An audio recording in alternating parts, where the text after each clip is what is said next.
Welcome to Clicks and Bricks Podcast.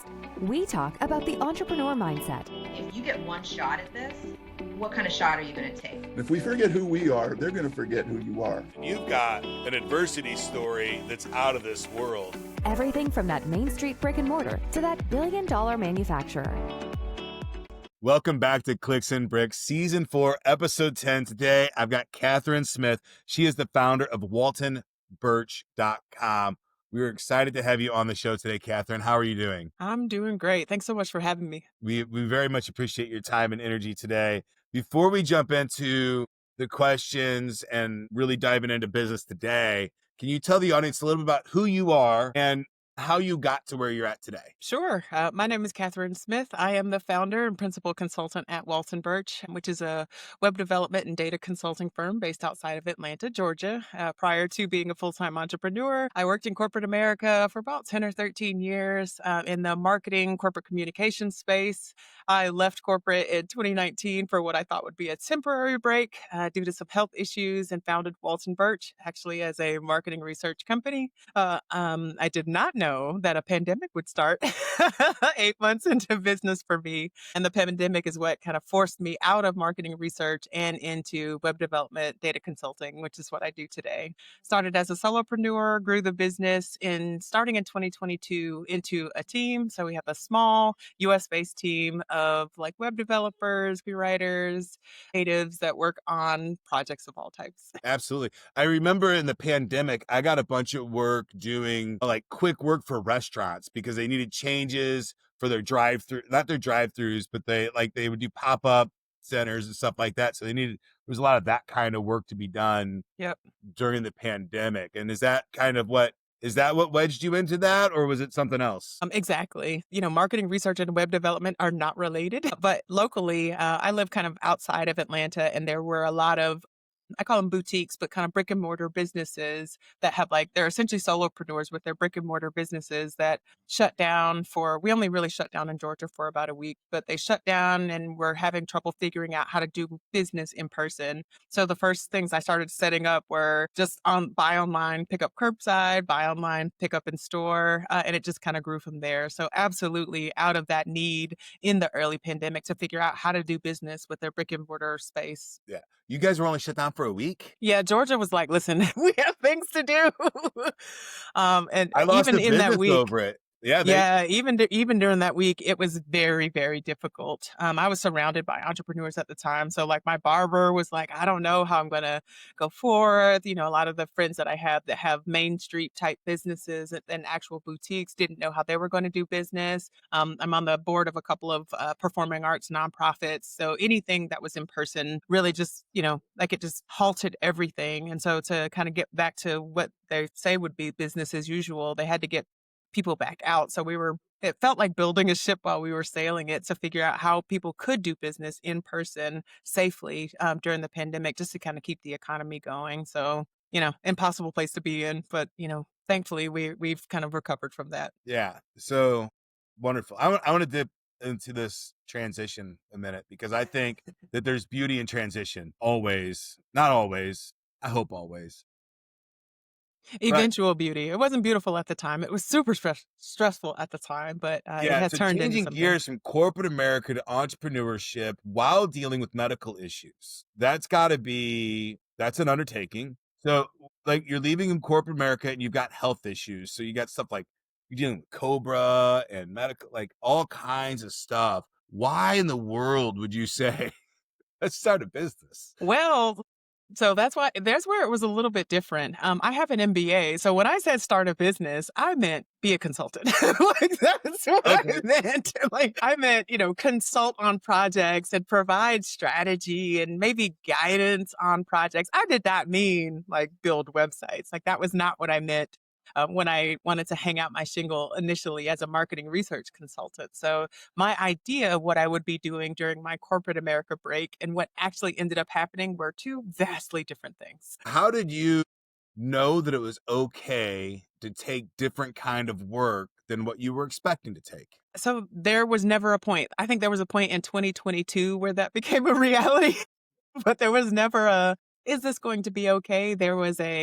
I have a huge challenge right now. The few pipeline leads that I had at the moment were not returning calls. They were not scheduling in-person or virtual meetings at that point. In early 2020, people hadn't even really discovered like Zoom and for virtual meetings. And so I literally could not get in front of people who could provide work for me in the short term. And also, I was working with people who needed support in the short term. So part of it was I needed to provide support for my community in the short term. And part of it was I need income, I need revenue of any kind in the short term. And so when that first contract came in, I think it was like $150. I think I built the first website for literally $150.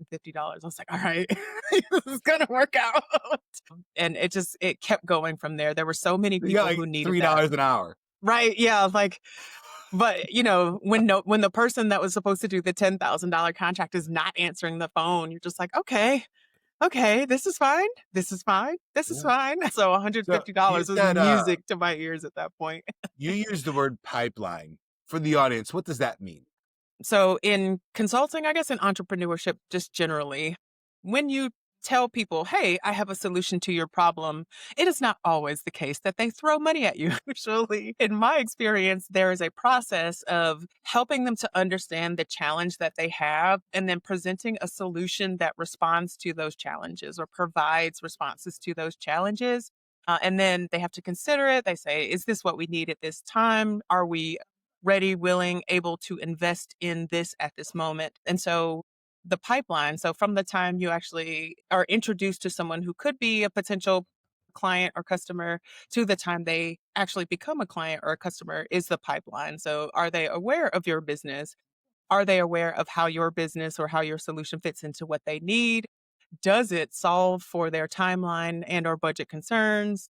Can we move forward? And that's usually sometimes up to a year. Yeah, and my pipelines are my average pipeline is 5 years, but I have some 25-year pipelines. I believe that. I'm working on one of them right now. My Yep. pipelines look like awareness. Are they aware of my company? From there, I go straight to lead.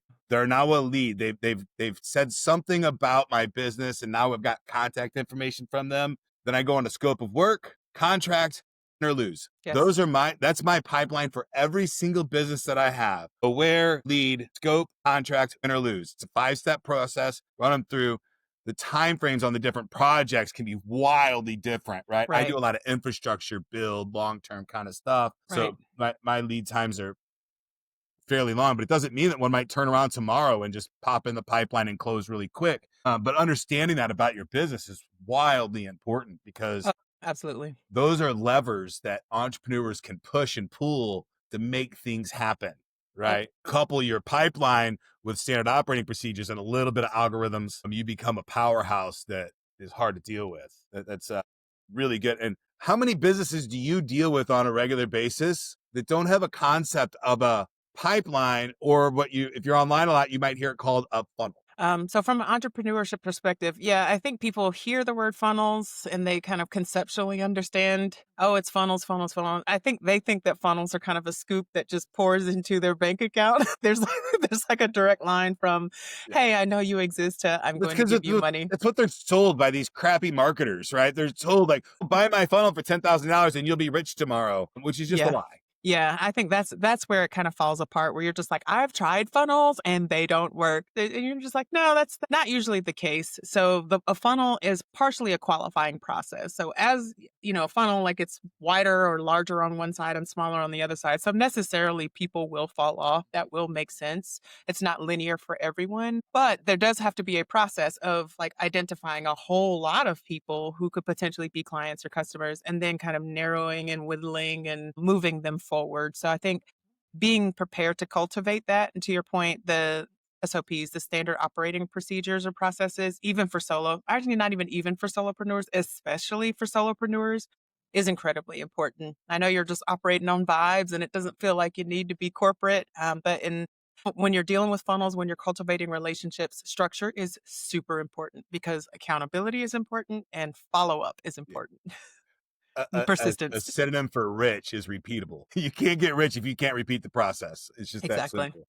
So I'll Exactly. tell you, I think these words are fun, right? Pipeline and funnel. When I was a young man, my first smile and dial job like heavy smile and dial, 400 dials a day kind of deal, right? They called it a tickler because it was a file cabinet filled with files and you ran your fingers through them and it looked like you were tickling them. And that was our tickler. Wow. So, which all just comes back to Kanbans, right? What is your workflow process from step A to the finished process, which is, comes from Japanese manufacturing. Toyota it invents that The process. cold So, callers, they're a different breed of people though. Like it takes you have to have like a real quick get to the point. Like persistence is absolutely important and persuasiveness. I think a lot of people go into entrepreneurship not being salespeople at all or not having sales experience. So not being able to talk to a stranger and get to the point of like what they need and get them to a point to even pick up your call again yeah, is truly a skill. So it's the sales part, like that sales part and that willingness to engage with strangers, also important. I think that if you're a successful entrepreneur, you've done at least several 100 dial days. Well, maybe not dial. I wasn't much of Outreach. a dialer, but Outreach. I would go to, in-person networking events. It's the same kind of thing where you actually may speak to literally 100 people in a day. Yeah. Absolutely. Yeah. Yeah. Those are important moments for entrepreneurs. That hustle, that grind is, the hustle culture, I think, is horrible, but knowing that you're going to have to do that from time to time and having that skill set to pull up your britches and kind of do a 70-hour shift is something that sometimes we have to do. And that's what separates us from the rest of the pack, I think. Right? 'Cause Absolutely. we do it and we don't have any guarantees. Right. There's really no shortcuts unless you just, you're either born into it or you inherit a book of business. There's not really any shortcuts for getting your name out there, for helping new customers to find you and enter that pipeline. There isn't really a shortcut for that. Yeah. And I see a lot of similarities in the way that we operate in the business. And you're building websites and I've been doing that for 25, 30 years almost. I took my first HTML 1.0 class at Washington University, 1996. Right. Nice. So I've been in this world for a long time and there's, multiple different kinds of developers that work. Right. And we're competing against the biggest companies on the planet. Mhm. In a lot of ways, right? Amazon, Wix, Microsoft, all those people have builders and, all of these things. How do you differentiate yourself from, and I'm going to use this term and I'm sorry for anybody that's offended, but like the broski aggressive red pill marketing agency that's like, rah, rah, rah, I'll make you millions. And you're over here saying that's not really how it works. Like, so that's a big difference of energy. Right. Right. And entrepreneurs are kind of aggressive. They fall for that kind of rah, rah, aggressive marketing campaign stuff. So I just wanted your opinion on that a little bit. And I'm interested to hear how you compartmentalize that and move forward. Well, so I think that there is space for everyone in entrepreneurship. And I know that is a crazy thing to say because it feels like there are way more freelancers, way more agencies, way more marketing professionals out there than there are customers, but that's not the case. There are so many people who need marketing on different levels, nonprofits, for-profits, governments, like everyone in every sector, in every industry, for every business size needs marketing. And so this is where, and to your point, using a phrase that people have mixed feelings about, it's niching. It's the niching. So it's just understanding, like going into it. Do I want to be an agency? Do I ever want to grow into an agency? Do I want to operate that way? And I decided kind of early on, no, not really. I had worked with agencies while I was in corporate. I didn't really like it felt kind of like a hierarchical structure. I didn't like that. And also it felt like there was a lot of weight, like I was going to have to charge a whole lot more for projects and land much larger projects and just do a lot of work. And during the pandemic, I really just needed to make money, if we're being honest. So I knew that agency probably wasn't in my future, or being an agency wasn't in my future. But turns out that doesn't mean I don't work with agencies. So once I started building out a team, I actually started taking on white label work for agencies. So some of those rah-rah flashbang agencies do not have in-house web development teams. So even they need marketing help. So we do one thing very well. Yeah. We build websites. And so like being able to say, hey, so we don't do paid ads. We don't do SEO. We don't do print advertising. We don't do influencer advertising. We do websites. Like that's what we do, has really helped open up the opportunities and present us as collaborators and not competitors for agencies, which just helps us to get stable work and larger contracts as well. Right. And we talked a little bit about the kind of websites that you do before we jumped on the show. I want to talk about that for a second because that's important. You're not just, I don't know how many websites I have, probably 1,000 or more. I know, right? And some of them are super simple and some of them are wildly complex, right? Right. And there's a difference in technology. There's a difference in skilled labor. There's a Mhm. difference in how the upgrade path for those sites works versus others. Can you talk a little bit about the kind of work that you're really looking for? Just because if somebody's watching and they're thinking, oh, this might be a fit, I want to know a little bit more about those troubles that they're looking at right now to say, oh, Kathryn would be a fit for. Sure. So, just in a nutshell, the types of sites that we specialize in are complex websites. And so, before I tell you what that means, I will tell you what that definitely does not mean. So, we do not build your 4 to 5 page Wix websites. Like, those are a little bit like it would cost so much money for us to build one of those that it wouldn't be reasonable or feasible for us to build Wix websites. In a lot of cases, so like single product Shopify stores are also a lot, like we've priced ourselves out of that market. Any like Etsy stores, we get requests for these. That's why I'm being very specific about like what doesn't really fall under our umbrella. So just small websites that are, most of those platforms are kind of designed to be DIY. So if it's 3 to 5 pages, less than 10 products, built on a platform, probably not going to be right for us just based on the cost alone. But the types of websites that are really great for us are very large, more than 25, more than 50, more than 100 pages, very old. So going back to 2016, 2017, 2019, built on complex systems like WordPress, Joomla, Joomla. BigCommerce. Joomla Yeah, still like, around? huh? Is Joomla still around? Yeah, it's mainly government at this point. Like Okay. they pick a CMS and they just kind of stick with it. I've not used Joomla in a minute. Right. Yeah. I'm still blown away sometimes, but who is going to work on a 200-page website built on Joomla back in 2006 or something crazy, Well, that was me. Yeah. Yeah, All that day. now we're migrating those from those platforms to more modern platforms, conference websites, custom websites on DIY platforms. You have a WordPress website that's been around since 2017, but you want to do e-commerce with Shopify. How do you integrate those two websites? So very large, very complex website projects are absolutely in our wheelhouse. Awesome. So like WooCommerce, I'm blanking.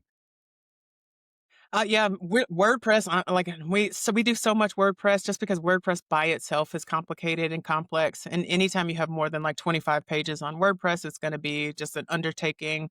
Currently, Squarespace is doing a migration, so large, older websites built on Squarespace are also having to upgrade their themes, and then migrate to the new platform. I want to say, let's see, Wix has a new product out. It's a studio product. So there are people going from kind of a DIY Wix solution to this developer-based Wix solution. And like it actually has a developer solution, which I thought is pretty cool. So Wix is actually more under our umbrella now than it was previously because it's not just a DIY platform now, which is exciting. Also, Webflow, just because not a lot of people know how to build on it yet. And of course, those legacy platforms like WordPress, Joomla.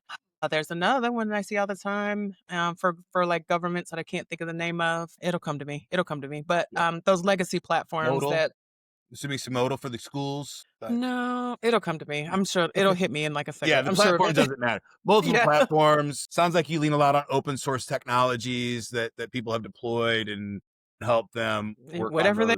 they started with is usually what we will work on when we have the choice to start from our own platform. We usually go with things that, because our clients are kind of full service, they're not the DIY type, things that don't need to be upgraded very often, but can be managed with like a very simple maintenance plan because local governments don't like to spend a lot of money on maintenance as well. So if we have our choice, we go with easy to manage, easy to implement, very widely supported, easy to integrate with. All right. This is something that I struggle with. As a Shopify partner, working behind the scenes, how do you balance the tech heavy setup with the storytelling that drives results? That's a great question. Can you give me more detail? Ask it another way. Yeah. Okay. So you're a Shopify partner, constantly dealing with high tech stuff, right? Yeah. Yeah. And we all know, or we believe, that storytelling is what actually sells. Yes. The building, the connection, and all of those things. So how do you balance the tech heavy setup with the storytelling that drives the results, because they're different parts of the brain. And a lot of people, I'll get lost in tech forever. I don't care. Like, the story isn't important to me. It's about the bits and the bytes and everything between 1 and 0. Right.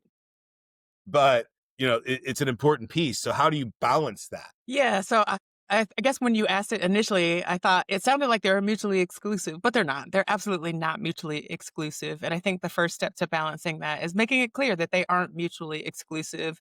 The text supports the storytelling. So you can have integrations, you can have apps that provide extra functionality, that do cool things from a whistles and bells perspective. But if the storytelling isn't there, if the strong branding isn't there, those things kind of fall flat, because if you send automated emails with AI integrations and nobody orders anything, no one ever sees the emails. So they absolutely have to work together. And that's where branding comes in. I think on DIY solutions like Shopify, or I guess, so when I say that, I mean that Shopify is kind of designed to be a DIY friendly solution, but it is absolutely reasonable to pay a professional to set up a Shopify stores. It's not 100% DIY. I just want to be clear about that. But on platforms like that, a lot of people are like, oh, yeah, it's supposed to be DIY. Like, why would I hire somebody to do this? But those are also the people that would say, why do I need to invest in branding? Or, oh, I got my logo off of, like insert blank platform and or, free website or free logo builder here. I should be fine. I'm going to rake in all of this money. So just understanding how marketing is an umbrella of tactics and strategies that support storytelling, that support building a strong brand, that support drawing in customers and showing them that you are a credible and professional and trustworthy brand, before even asking them to purchase a product, I think is super important. Missing that or skipping that part would absolutely hurt. It'll only hurt. It does. Absolutely. It is. I personally get stuck a lot because for me, functionality and automation are the most important things. And the storytelling to me is just common sense. Like, oh, you should just know why this is here. So I miss that piece a lot. I hire for it. No, I was like, nah. I just hire people. Like, I know that we need storytelling. I just hire people like, hey, you need to make sure that the cool things that I make have a cool story behind them. Oh, yeah, absolutely. And, I think they go together. So the automation is a part of the branding. So there are brands, and this is where like me thinking on the fly is not going to go well.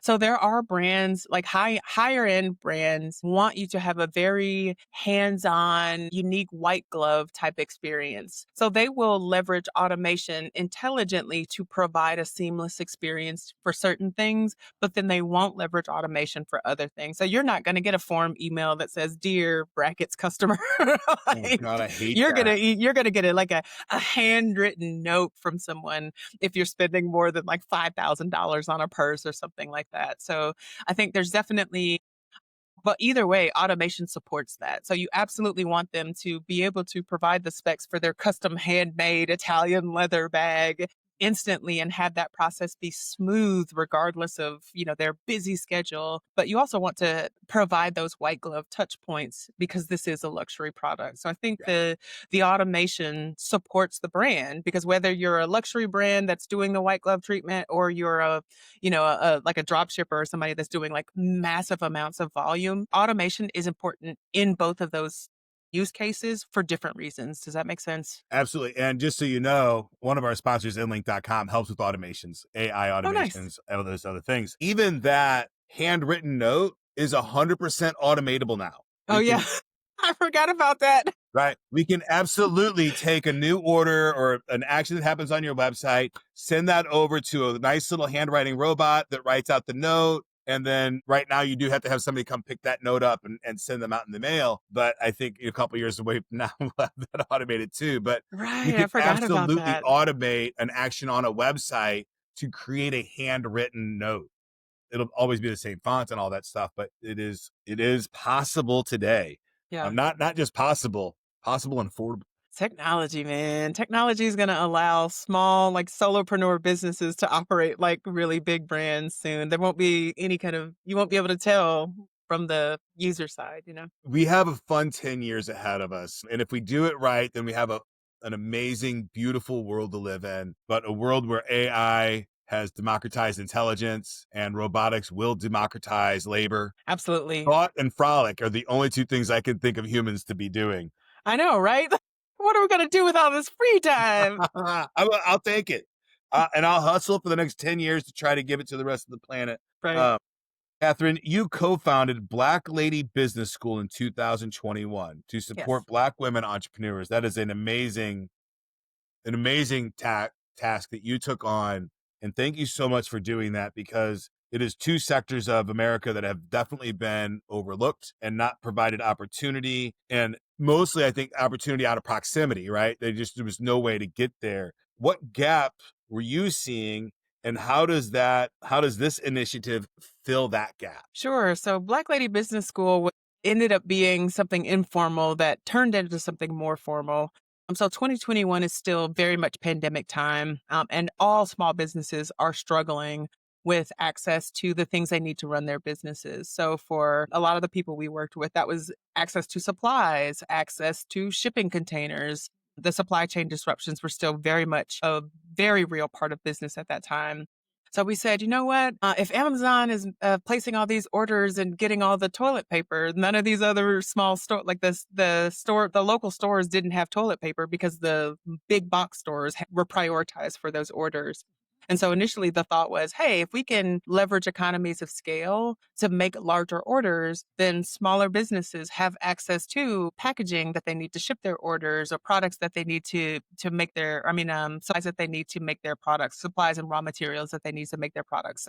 That was the idea. It's just leverage economies of scale. And then it turned into something more. So people are together saying, oh, hey, by the way, I also have struggles with marketing. I also have struggles with financing. I also have struggles getting qualified for government contracts. And that's how it turned into a school per se. But it was really just a community supporting each other during the pandemic when it started. Right. I just want to touch on 2 points there. You use the word economy of scale. And for those watching, that is kind of like, if I already have a family with 2 kids, add a third kid, isn't that much more expensive. I don't have to buy a house again. I've already got groceries. We already have leftovers. That kid could kind of come in, and it's not that big of an impact on the family, right?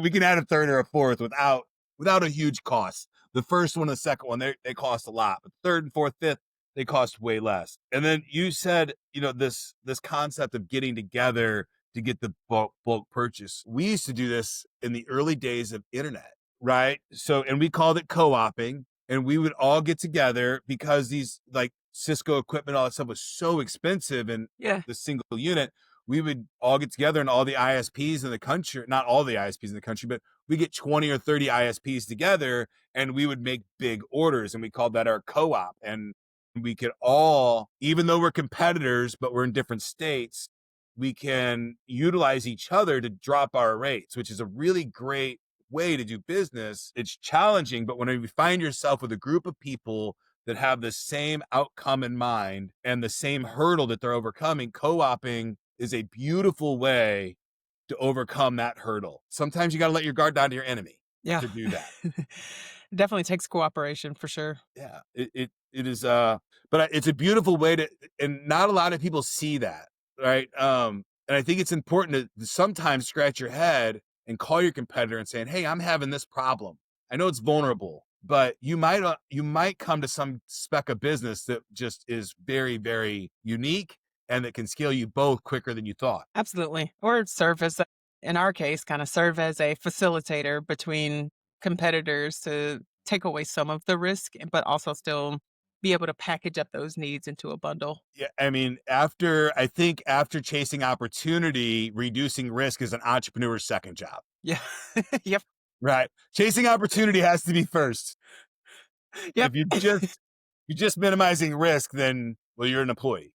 Yeah. That's what employees do, right? Essentially, That's yep. what they're here for. All right. Your entrepreneurial roots go back to side hustle building websites in 2009. What early lessons from those days still shape your approach today? Yeah. So even in time, when I was telling people that I was building websites, they'd be like, well, my nephew can do that for free. Even that's where I learned that differentiation is important. everybody had a guy. Everybody had a company that was already doing that.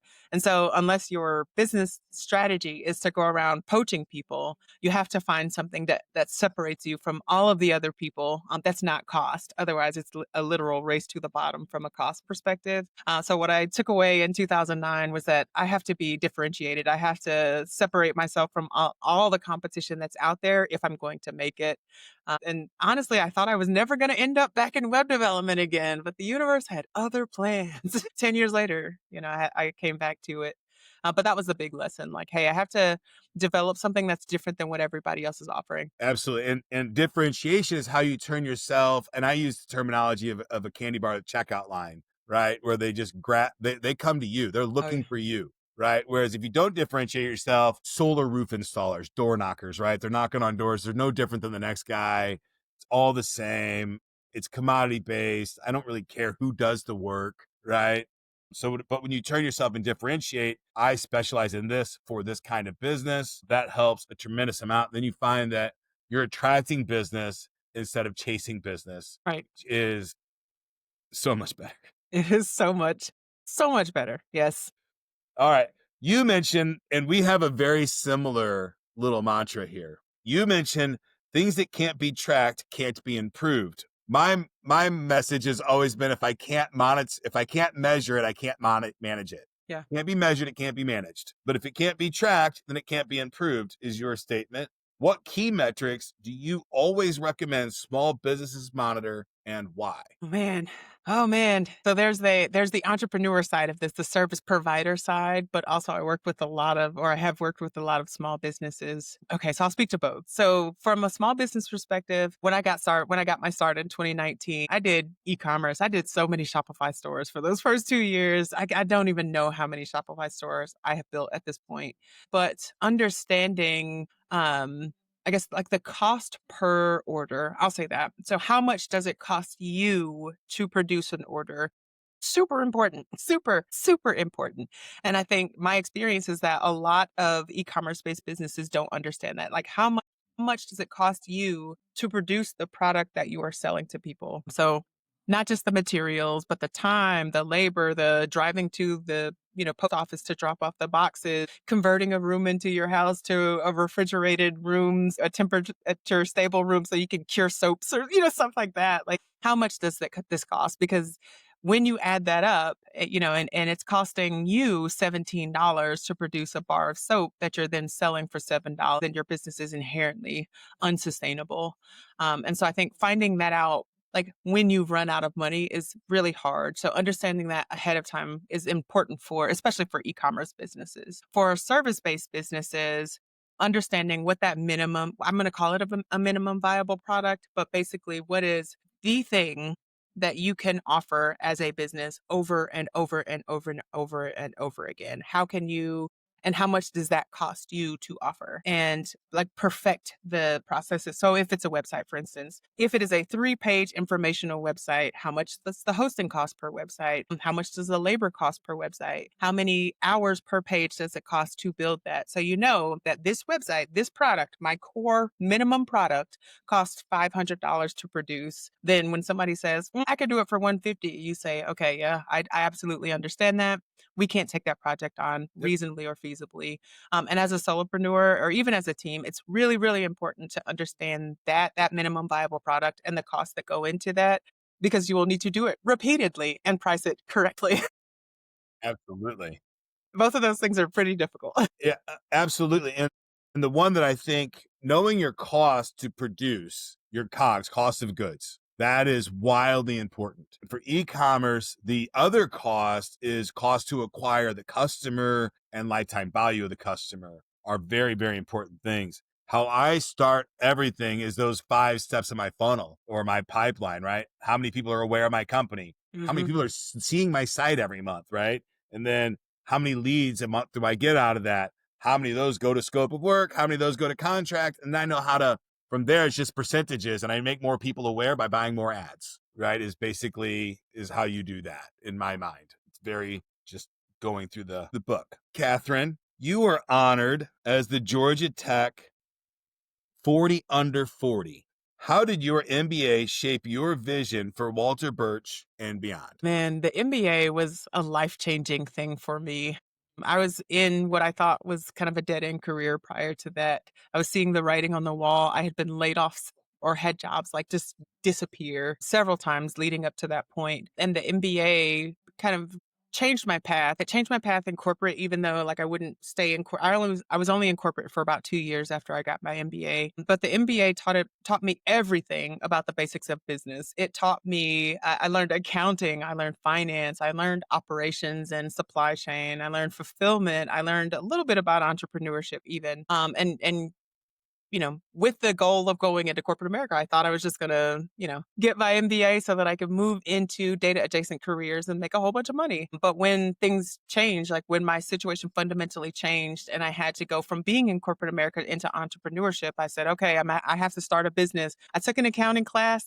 I need to hire an accountant. That's what I learned from my accounting class, is that I needed to hire a CPA immediately, that I did not want to do the ledger entries. I was like, oh, hey, that's not for me. But I knew that that was something that needed to happen. And I knew about like diminishing returns and how to calculate a return on investment, and that things would take time, and how to price things and have like a pricing strategy. So even though I had no idea when I completed my MBA that I would eventually be an entrepreneur, the MBA still laid the groundwork for me to be successful in entrepreneurship.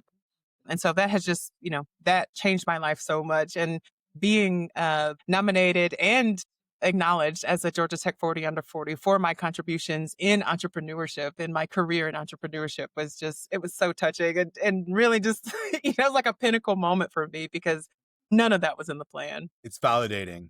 Yeah. Those kinds of awards are so emotional. You don't expect them. And congratulations. Thank you. It's Thank you. it's a big deal. You should be proud. I am. Thank you so much. All right. This is a rough one. It's a rough question. Okay. And it's something I've struggled with my entire life. Tell us about one of your wildest client horror stories that taught you the most about setting boundaries and how you handled it. Yeah, this is my very first client, or my very first website client. I will say that. My very first website client. So after I've pivoted into the web development space and landed the first person who's willing to give me money to do this web development thing. She is a single mom. She has a business on Etsy, and she is struggling to make a profit because Etsy is just eating into the profits. So I convince her, hey, you could make more money on Shopify. I can help you move the store from Etsy to Shopify. So she says, okay, sure, but I don't have any money. I say, can you give me, I think it's like $150. Can you give me $150? And then once the store is built, take 10% of the sales from the store, over the course of about 16 months. She says yes. So I build the store. The store actually starts doing very well immediately because it was a great product, but she's still stressed because she's a single mom. She's still not making enough money. And so that's when I did what I now know is like crossing a boundary of like overextending myself, essentially, to step outside of the contract that we had, to just say, hey, I built the store, I'm just going to take this 10% for the next 12 months. It's going to be great, to actually actively marketing her products and doing more marketing for her store than she was. Yeah. And then she's still just not making enough money because, she's not making enough money. And then she kind of backed out of the contract and said, I don't think I'm getting help from this, even though like I had literally generated thousands of dollars in sales that I was only keeping or only even asking for or invoicing 10% for. And then she wasn't paying the invoices for the 10%. Yeah. So that was a very hard lesson. Like, when you write the contract, stick to the contract. Or write the contract in a different way. So I do that a lot. That kind of work I do a lot. I am a sucker for anybody that wants to grow and they've got a good idea and they seem ambitious. So I restructure that contract how I do it, just so you know. And if anybody's watching, anytime that I'm putting up the sweat equity up front and they don't have skin in the game, they're just a product, like it's their idea, but I'm executing on that side. I write the contracts where I manage the cash flow and I pay them their 90%. Right. And then I have the ability to push the lever or not push the lever. If I think it's a great idea and I can spend, $3 to market their product, but I get $7 back on every one, then I'll do that all day long and I'll just scale that as far as I can. And then they get the benefit of it too. So, Yeah, that You know, would have been a much 10%'s a better little low for setup. that Yeah. kind of methodology. This is the first time I did it, and I was literally just it was a bleeding heart moment, and I was absolutely trying to help her out, but I ended up like, I didn't even have the bandwidth to have other clients, so I spent the better part of a year on that with little to nothing to show for it, which really hurt my business for that first year. Yeah, but you got education. I did. It's a hard knock, the school of hard knocks. And you have to go through those things, right? And lucky for you, she fired herself, right? She removed herself from your world. So you didn't have to have that harsh conversation of hey, I've been really nice to you for a long time. Let's stop being nice to you because I'm Yeah. not getting the returns that I need in my life to continue to provide for you. Yeah, It's but a to your challenging point, one. It's the hard. boundaries, like even having boundaries, super important. Like even understanding what your financial, personal, professional, like what your boundaries are is super important. So I guess maybe like I was kind of sort of in a point of desperation and she was in a point of desperation and neither one of us was thinking clearly, but she definitely had the advantage. So help people Excited. definitely, but Everybody's excited. We're going to get rich. We're going to have fun. We're going to do all this yeah, stuff. And then, so I wanted to go back and then talk about partnerships because sure. that's what you got yourself into, unknowing that that was a partnership, Yeah, right? And understand it. I mean, partnerships are tough. I mean, yeah, a business especially with strangers. partnership Yes. is close to a marriage. Like it is a very, very challenging thing. And the resentment that builds so quickly between partners when one partner believes they're doing more than the other partner. I've always found that the partner that believes that they're doing more is actually doing less, but it always seems like the resentment is upside down or backwards. So really spend time with partnerships in the contract language on vesting their partnership.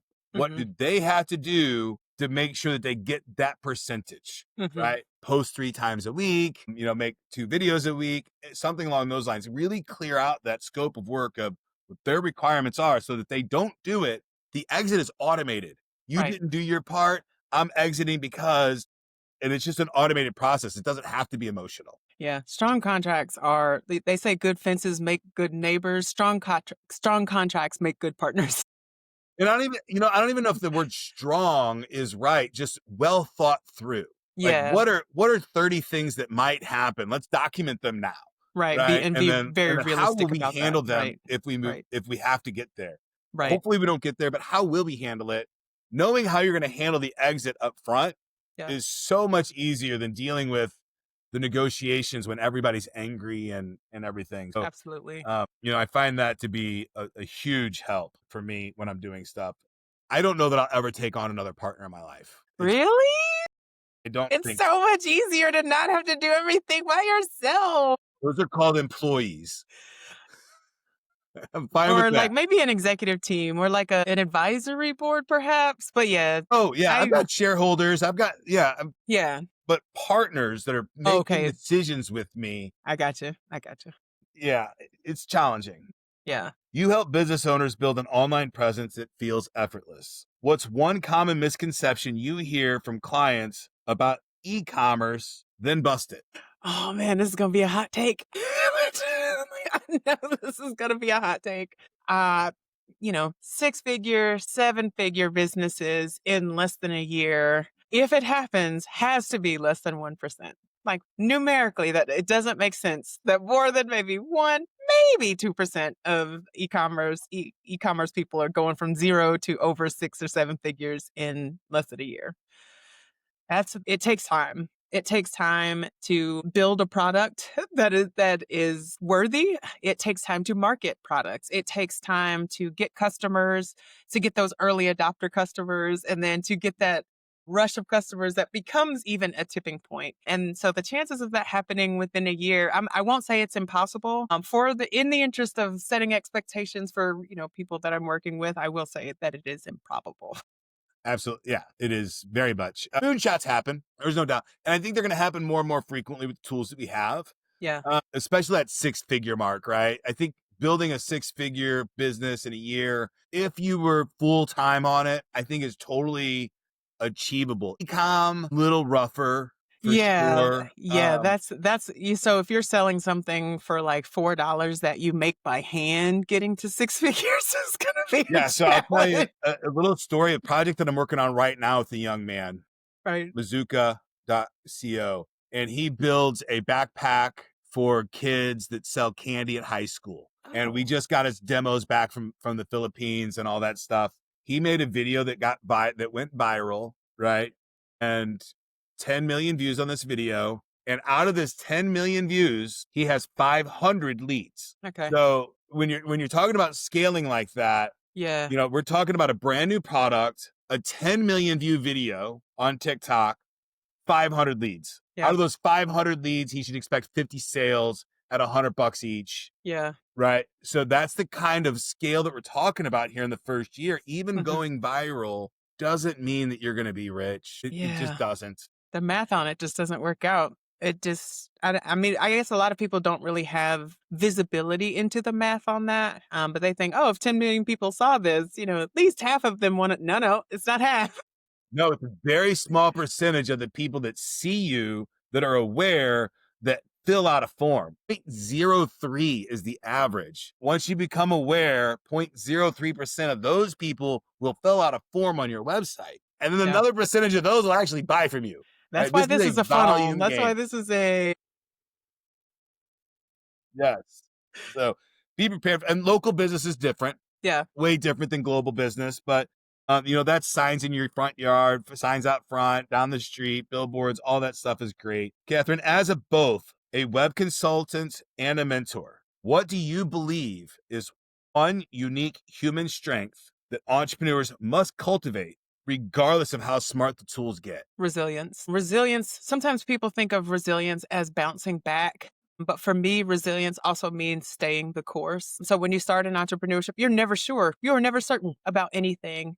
And it's really easy to think, okay, I think I need to give up on this and try something else. But it takes time to build things. And so part of that resilience is bouncing back when you will inevitably come up against rejection and come up against failure. Part of that is literally staying the course to say, I think it will take longer than 6 months for this to pay off. I'm willing to put time and energy and effort into this without it paying off for a while in the hopes that it will pay off without even a guarantee. And a lot of entrepreneurship is doing that. So I think that resilience in that context is super important. Absolutely. It is pretty wild. Since 2000, I have not had a guaranteed paycheck. Right. Paycheck, what's that?